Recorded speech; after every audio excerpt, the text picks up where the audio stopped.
जय हिंद फ्रेंड्स, नमस्कार। हाल ही में चर्चा में है वन नेशन वन इलेक्शन।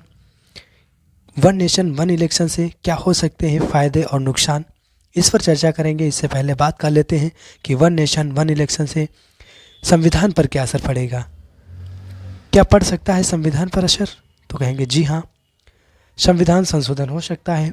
इससे पहले 128 बार संविधान संशोधन किया जा चुका है। 129वें संविधान संशोधन में एक नए अनुच्छेद को जोड़े जाने की बात कही जा रही है और 3 अनुच्छेद में चेंजेस किए जाएंगे। उनमें से नंबर 1 पर आता है अनुच्छेद 83 जो लोकसभा के कार्यकाल को 5 वर्ष का बताता है, और नंबर 2 पर आता है अनुच्छेद 172 जो विधानसभा को 5 सालों का बताता है। नंबर 3 पर आता है अनुच्छेद 324A जो कि म्यूनसिपालिटी और पंचायत के राज्य चुनाव से लेकर के चुनाव आयोग को सौंपने की बात कही जा रही है। अब बात कर लेते हैं कि संविधान संशोधन कैसे होता है। संविधान संशोधन के लिए कुछ क्राइटेरिया होती है, कुछ पॉइंट होते हैं, उन्हें पूरा करना होता है। बेसिकली ऐसे कि लोकसभा में 543 सांसद हैं और हमें सरकार बनाने के लिए 50% से अधिक यानी कि 272 से अधिक सांसदों की आवश्यकता होती है। इसी तरह आपको संसद में उपस्थित सांसदों का 2/3 भाग चाहिए होता है। यदि मान लीजिए कि संसद में 450 सांसद उपस्थित हैं, उनमें से 300 सांसद पक्ष में होने चाहिए, तभी आप संविधान संशोधन का बिल पास कर सकते हैं। अब बात कर लेते हैं चर्चा में क्यों है। हाल ही में केंद्र सरकार ने संसद में एक राष्ट्र एक चुनाव वन नेशन वन इलेक्शन से संबंधित विधेयक पेश किया है। केंद्रीय मंत्रिमंडल ने वन नेशन वन इलेक्शन विधेयक को मंजूरी दे दी है, जो लोकसभा तथा राज्य एवं केंद्र शासित प्रदेशों की विधानसभाओं के लिए एक साथ चुनाव कराने की अनुमति देगा। पूर्व राष्ट्रपति रामनाथ कोविंद की अध्यक्षता वाली समिति जिसने यह योजना प्रस्तावित की थी कि यह तर्क दिया था कि प्रत्येक वर्ष बार बार चुनाव कराने से अर्थव्यवस्था, राजनीति और समाज पर नकारात्मक प्रभाव पड़ता है।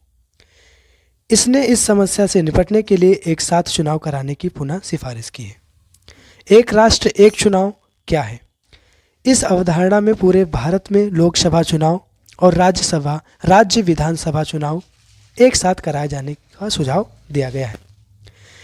इस विचार को सुसंगत चुनावी चक्र सुनिश्चित करने, व्यवधानों को न्यूनतम करने तथा समय, सुरक्षा और रसद जैसे संसाधनों पर लागत बचाने के तरीके के रूप में प्रस्तावित किया गया है।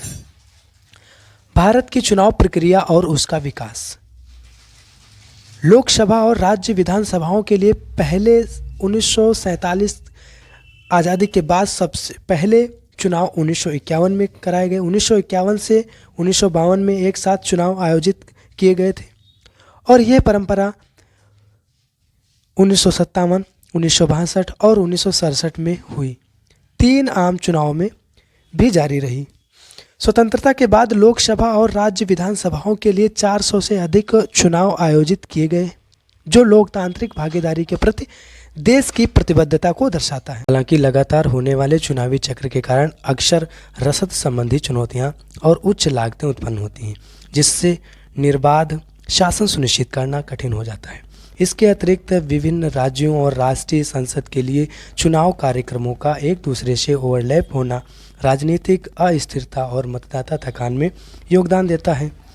एक राष्ट्र एक चुनाव की अवधारणा का उद्देश्य लोकसभा और राज्य विधानसभाओं के लिए एक साथ चुनाव आयोजित करके इन मुद्दों का समाधान करना, चुनावी प्रक्रिया को सुव्यवस्थित करना, लागत को कम करना और मतदाताओं को अपने प्रतिनिधियों को चुनने के लिए अधिक दृष्टिकोण प्रदान करना है। लागत में कमी। एक साथ चुनाव कराने से प्रशासनिक लागत, सुरक्षा और रसद सहित चुनाव व्यय पर पर्याप्त धनराशि की बचत होगी। शासन दक्षता में वृद्धि। चुनावों की आवृत्ति को कम करके सरकारें चुनाव प्रचार के बजाय